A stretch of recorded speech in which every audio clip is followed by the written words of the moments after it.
जय हिंद मित्रांनो, एक्झाम जागर या एज्युकेशन यूट्यूब प्लॅटफॉर्मवर तुम्हा सर्वांचं पुन्हा एकदा स्वागत आहे. मित्रांनो, या आधीच्या सत्रामध्ये तुमच्यासाठीचा प्रश्न होता 2024 मधील ग्लोबल हंगर इंडेक्समध्ये 127 देशांच्या यादीत भारत कितव्या स्थानी आहे. या प्रश्नाचं उत्तर आहे पर्याय क्रमांक 2, म्हणजेच या 127 देशांच्या यादीत आपला भारत हा 105व्या स्थानी आहे. मित्रांनो, मागच्या वर्षी याच रँकिंगमध्ये भारत 125 देशांच्या यादीत 111व्या क्रमांकावर होता. यंदा भारताला यात किती गुण देण्यात आलेत, तर यंदा भारताला यात 27.3 गुण देण्यात आले आहेत व 27.3 गुणासह भारत उपासमारीच्या गंभीर श्रेणीमध्ये येतो. बरं, हा इंडेक्स तयार करण्यासाठी एकूण किती निर्देशांकाचा उपयोग केला जातो, तर हा इंडेक्स तयार करण्यासाठी एकूण 4 निर्देशांकाचा उपयोग केला जातो व ते निर्देशांक कोणते, तर मुलांची वाढ खुंटणे, अर्धपोटी नागरिक, 5 वर्षाखालील मुलांमधील मृत्यूदर आणि 5 वर्षाखालील मुलांमध्ये उंचीच्या तुलनेत वजन अपुरे असणे, या 4 निर्देशांकाचा अभ्यास करून हा इंडेक्स तयार केला जातो. मित्रांनो, आजच्या सत्राला सुरुवात करण्याआधी व्हिडिओला लाईक करा व हा व्हिडिओ आपल्या मित्रांसोबत सुद्धा नक्की शेअर करा, जेणेकरून येणाऱ्या एक्झाममध्ये त्यांना सुद्धा फायदा होईल. आजच्या सत्राचा पहिला प्रश्न पहा. कोणत्या देशाची संसद ही इंटर पार्लमेंटरी युनियनची 181वी सदस्य बनली आहे? तर ही जी इंटर पार्लमेंटरी युनियन आहे याची 181वी सदस्य ही जमैकाची संसद बनली आहे. मित्रांनो, जमैका हा देश याआधी सुद्धा 1983 ते 1996 पर्यंत या संघटनेचा सदस्य होता. 1996 नंतर जमैका या संघटनेतून बाहेर पडला होता आणि आता पुन्हा या संघटनेत सामील झाला आहे. मित्रांनो, या इंटर पार्लमेंटरीच्या 149व्या बैठकीची सुद्धा सुरुवात झाली आहे. तर या इंटर पार्लमेंटरी युनियनच्या 149व्या बैठकीमध्ये भारतीय शिष्टमंडळाचं नेतृत्व कोण करत आहेत? या प्रश्नाचं योग्य उत्तर आहे पर्याय क्रमांक 2, म्हणजेच ओम बिर्ला हे या इंटर पार्लमेंटरी युनियनच्या 149व्या बैठकीत भारतीय शिष्टमंडळाचं नेतृत्व करत आहेत. ही जी बैठक आहे ही बैठक जिनेवा येथे 13 ते 17 ऑक्टोबर पर्यंत चालणार आहे. बरं, या इंटर पार्लमेंटरी युनियनची स्थापना कधी करण्यात आली होती? तर या इंटर पार्लमेंटरी युनियनची स्थापना 1889 मध्ये करण्यात आलेली आहे व याचं मुख्यालय स्वित्झर्लंडमधील जिनेवा येथे स्थित असून जिनेवा येथेच ही 149वी बैठक पार पडत आहेत. पहिल्याच प्रश्नात आपण पाहिलं आहे की IPUच्या 181 देशाच्या संसद या सदस्य आहेत, तसेच या युनियनचे 15 सहयोगी सदस्य देखील आहेत. महत्त्वाचा प्रश्न आहे, एवढे सर्व पॉईंट नोट करून घ्या. आणि आता हा प्रश्न पहा. 2024 साठीचा अर्थशास्त्रातील नोबेल पुरस्कार कोणाला जाहीर झाला? तर हा 2024 साठीचा अर्थशास्त्रातील नोबेल पुरस्कार डॅरॉन एसेमोग्लू, सायमन जॉन्सन आणि जेम्स ए रॉबिन्सन या 3 शास्त्रज्ञांना जाहीर झाला आहे. म्हणजेच या प्रश्नाचं योग्य उत्तर काय असेल, तर पर्याय क्रमांक 4 हे या प्रश्नाचं उत्तर आहे. मित्रांनो, या शास्त्रज्ञांना हा पुरस्कार कशासाठी देण्यात आला, तर सामाजिक संस्थांची निर्मिती आणि त्यांचा समाजाच्या प्रगतीवर होणारा परिणाम याविषयी त्यांनी केलेल्या संशोधनासाठी त्यांना या पुरस्काराने सन्मानित करण्यात आलेला आहे. या तिन्ही अर्थतज्ञांनी वर्षानुवर्ष प्रगती करूनही गरीब देशांचा श्रीमंत देशासारखा विकास कसा होऊ शकला नाही हे सांगितलं आहे. हे जे तिन्ही अर्थतज्ञ आहेत यांनी राजकीय संस्थांचा प्रभाव 3 प्रकारे स्पष्ट केला आहे. ते प्रकार सुद्धा यात खाली दिले आहेत. त्यामध्ये प्रथम संसाधनांचे वितरण कसे केले जाते, समाजात निर्णय घेण्याचा अधिकार कोणाकडे आहे, याच आधारावर श्रीमंत वर्ग आणि सामान्य लोक यांच्यात संघर्ष होतो. दुसरे म्हणजे जनता संघटित होऊन कधी कधी सत्ताधारी वर्गाला धमकावते, असे करून ते सरकारला त्यांचे म्हणणे मान्य करण्यास भाग पाडते. त्यामुळे समाजाची शक्ती केवळ काही निर्णय घेण्यापुरती मर्यादित नाही असे आपण म्हणू शकतो. आणि तिसरे म्हणजे अनेक वेळा श्रीमंत शासक वर्गाला निर्णय घेण्याचे अधिकार जनतेच्या हाती देण्यास भाग पाडले जाते. बरे, जे तिन्ही अर्थशास्त्रज्ञ आहेत यांच्याविषयी सुद्धा थोडक्यात माहिती नोट करून घ्या. पहिले अर्थशास्त्रज्ञ आहेत डॅरॉन एसेमोग्लू. हे तुर्की वंशाचे अमेरिकन नागरिक असून ते सध्या अमेरिकेच्या मॅसॅच्युसेट्स इन्स्टिट्यूट ऑफ टेक्नॉलॉजी येथे कार्यरत आहेत. हे जे सायमन जॉन्सन आहेत हे ब्रिटिश वंशाचे अमेरिकन नागरिक असून ते देखील MIT येथे कार्यरत आहेत. आणि जेम्स ए रॉबिन्सन्स हे एक ब्रिटिश नागरिक असून ते अमेरिकेच्या शिकागो विद्यापीठात कार्यरत आहेत. या तिन्ही अर्थतज्ञांमध्ये पुरस्काराची रक्कम समान स्वरूपात वाटण्यात येईल. अर्थशास्त्रातील नोबेल पुरस्काराविषयी इतर फॅक्ट सुद्धा नोट करून घ्या. मित्रांनो, अल्फ्रेड नोबेल यांच्या मृत्यूपत्रात अर्थशास्त्रातील नोबेल पारितोषिकाचा उल्लेख नव्हता. स्वीडिश सेंट्रल बँकेने 1968 मध्ये त्यांच्या स्मरणार्थ या पुरस्काराची सुरुवात केली असून हा पुरस्कार स्वेरेज रिक्स बँक या नावाने सुद्धा ओळखला जातो. आणि पहिला अर्थशास्त्रातील नोबेल पुरस्कार 1969 मध्ये रॅग्नॉर फ्रेश आणि जॅन टिनबर्गन यांना देण्यात आला होता. आतापर्यंत हा पुरस्कार किती महिलांना देण्यात आला आहे?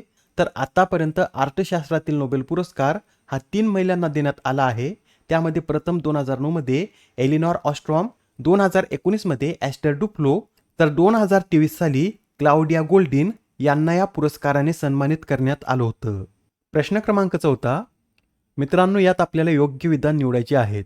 प्रथम आपण हे सर्व विधाने वाचून घेऊयात. पहिलं विधान आहे, 14 ऑक्टोबरच्या रात्री चंद्र शनीची पिधान युती पाहण्यास मिळाली. दुसरं विधान आहे, चंद्र एखाद्या ताऱ्यासमोरून किंवा ग्रहासमोरून जातो, अशा वेळी काही काळ ती खगोलीय वस्तू चंद्राच्या मागे लुप्त होते, यालाच पिधान असे म्हणतात. आणि तिसरं विधान आहे, खग्रा सूर्यग्रहणावेळी चंद्रामुळे सूर्यबिंब झाकले जाते, हा सुद्धा पिधानाचाच एक प्रकार आहे. मित्रांनो, आता कालच्या रात्री म्हणजे 14 ऑक्टोबरच्या रात्री चंद्र शनीची पिधान युती पाहण्यास मिळालेली आहे. यामुळे हे विधान योग्य ठरतं. आणि पिधान म्हणजे काय? तर चंद्र एखाद्या ताऱ्यासमोरून किंवा ग्रहासमोरून जातो, अशा वेळी काही काळ ती खगोलीय वस्तू चंद्राच्या मागे लुप्त होते, याला पिधान असे म्हणतात. आणि खग्रास सूर्यग्रहणावेळी सुद्धा चंद्रामुळे सूर्यबिंब लुप्त होते, त्यामुळे खग्रास सूर्यग्रहण सुद्धा पिधानाचाच एक प्रकार ठरतो. हे विधान सुद्धा योग्य आहे. यात आपल्याला योग्य विधाने ओळखायचे आहेत. तिन्ही विधान योग्य असल्यामुळे या प्रश्नाचं योग्य उत्तर आहे पर्याय क्रमांक 2 म्हणजे ABC. हे तिन्ही विधान योग्य आहेत. मित्रांनो, पिधान या घटनेवर याआधी बऱ्याच वेळा एक्झाममध्ये प्रश्न विचारण्यात आला आहे, तर ही सर्व माहिती नोट करून घ्या.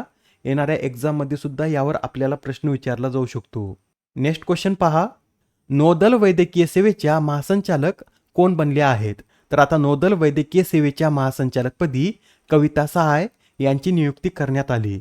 या ज्या कविता सहाय आहेत, यांची 1986 साली लष्करी वैद्यकीय विभागात नियुक्ती करण्यात आली होती व आता त्यांनी 14 ऑक्टोबर रोजी नौदल वैद्यकीय सेवेच्या महासंचालक म्हणून कार्यभार स्वीकारलेला आहे.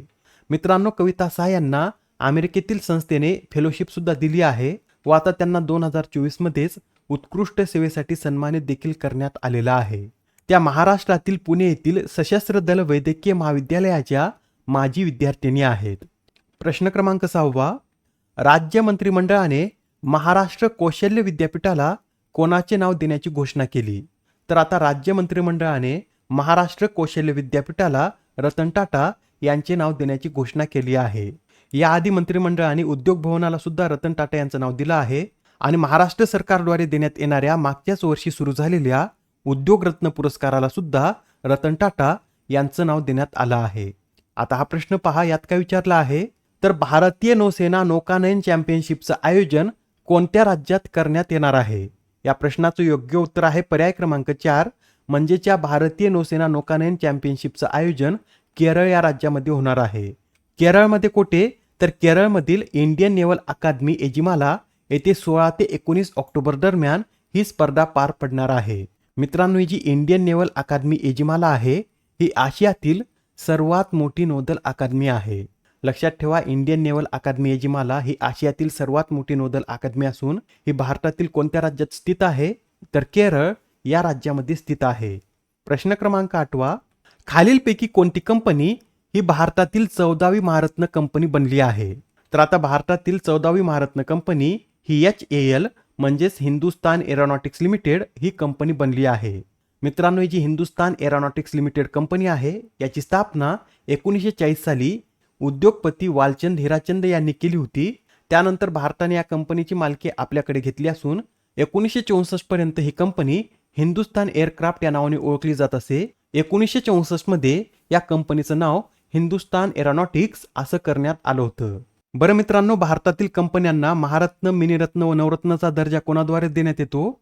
तर सार्वजनिक उपक्रम विभागामार्फत हा दर्जा देण्यात येतो. महारत्न हा दर्जा 2010 पासून देण्यात येत असून यासाठी काही निकषांचा अभ्यास केला जातो. या निकषामध्ये मागील 3 वर्षामध्ये त्या कंपनीने 25,000 कोटी रुपयांपेक्षा अधिक वार्षिक निव्वळ नफा कमावलेला असावा, 10,000 कोटी रुपये इतके सरासरी तिचे निव्वळ मूल्य असावे आणि 20,000 कोटी रुपयांपेक्षा अधिक त्या कंपनीची सरासरी उलाढाल असावी. त्यावेळेस त्या कंपनीला महारत्न कंपनीचा दर्जा देण्यात येतो. बरं, भारतातील 13वी महारत्न कंपनी कोणती आहे? तर ऑइल इंडिया लिमिटेड ही भारतातील 13वी महारत्न कंपनी आहे. प्रश्न क्रमांक 9. भारतीय संघाने कोणत्या देशाविरुद्ध खेळताना T20 मध्ये सर्वाधिक 297 धावा केल्या आहेत. तर आता भारतीय संघाने बांगलादेश विरुद्ध खेळताना T20मध्ये आपल्या सर्वाधिक 297 धावा केल्या आहेत. या 297 धावा करण्यासाठी भारतीय फलंदाजांनी 25 चौकार तर 22 षटकार लगावले आहेत. म्हणजेच 25 चौकार आणि 22 षटकार लगावूनच भारतीय फलंदाजांनी यातील 232 धावा केल्या होत्या. मित्रांनो, भारताची ही T20 मधील सर्वोत्तम कामगिरी आहे. याआधी 2017 मध्ये भारताने श्रीलंकेविरुद्ध 260 धावा केल्या होत्या. बरं, T20 मध्ये सर्वाधिक धावा करण्याचा विक्रम कोणत्या देशाच्या नावावर आहे? तर नेपाळ या देशाच्या नावावर असून नेपाळने मंगोलिया विरुद्ध खेळताना 314 धावा केल्या होत्या. त्यानंतर आता भारताचा विक्रम दुसऱ्या क्रमांकावर आहे. तर तिसऱ्या क्रमांकावर अफगाणिस्तान देशाचा विक्रम आहे. अफगाणिस्तानने आयर्लंड विरुद्ध खेळताना 278 धावा केल्या होत्या. आजच्या सत्रामधील शेवटचा प्रश्न पहा. आंतरराष्ट्रीय ई कचरा दिन कधी साजरा केला जातो? तर हा जो आंतरराष्ट्रीय ई कचरा दिवस आहे हा दरवर्षी 14 ऑक्टोबर रोजी साजरा केला जातो आणि हा दिवस पहिल्यांदा 2018 मध्ये साजरा करण्यात आला होता. बरं, यावेळेस या दिवसाची थीम काय आहे? तर join the e waste hunt, retrieve, recycle and review अशी यावेळेसच्या दिवसाची थीम आहे. आजच्या सत्रामधील तुमच्यासाठीचा प्रश्न पहा. इस्रो कोणत्या देशाच्या अंतराळ संस्थेच्या साथीने आपले 5वे चंद्रयान मिशन राबवणार आहे? आता या प्रश्नाचं उत्तर कमेंटमध्ये देण्याचा प्रयत्न करा. उत्तर चुकलं तरी काय हरकत नाही, कारण ज्यावेळेस तुम्हाला या प्रश्नाचं योग्य उत्तर माहित होतं त्यावेळेस हा प्रश्न तुमच्या दीर्घकाळापर्यंत लक्षात राहतो. तर आता पुढच्या सत्रामध्ये पुन्हा भेटूया. धन्यवाद.